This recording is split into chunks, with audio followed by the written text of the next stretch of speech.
দ্বিচারিতা, লেখা আর্যতীর্থ, আমি সুমিত বন্দ্যোপাধ্যায়। বরণ কাকে করবে বলো, দুজনই আর নেই। মানুষ গেছে নিরুদ্দেশে, বিদ্যা হারান খেই।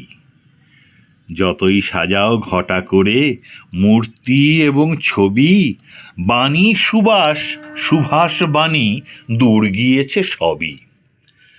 সরস্বতীর অধোগতি, সবাই পাসের কলে, হয় না তফাৎ এখন রসাল এবং মাকাল ফলে। সুভাষ তো স্থির মূর্তি শুধু, মালাই শুরু শেষ। সমন্বয়ের বার্তা ভোলায় সংখ্যাগুরুর দেশ। 1 তারিখেই দুজন থিতু, এই 20-26-এ 2 রকমের দ্বিচারিতা একসাথে যায় মিশে।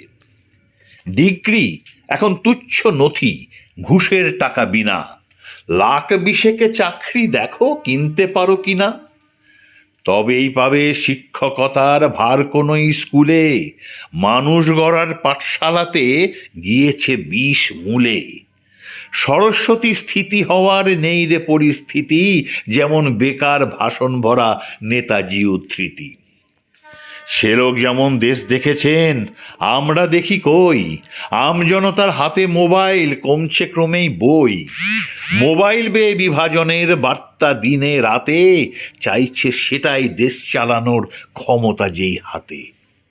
শিক্ষা মানেই প্রশ্ন হবে দেশ আদেশের দেশে, সওয়াল করা জিভের মানে ভীষণ সর্পনেশে।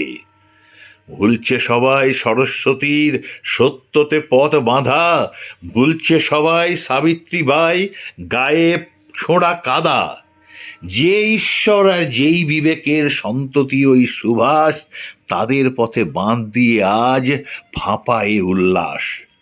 সবার জন্য শিক্ষা আজও 100 বাঁয়ে ডোবা, স্মরণ বরণ উপাসনা স্রেফ ক্ষমতার শোভা। 1 তারিখে সুভাষ বরণ, বাণীর উপাসনা, দুজনকারী কান্না যাবে, কান পাতলেই শোনা। 150 কোটি মানব জমিন, তাও কৃষি হলো না।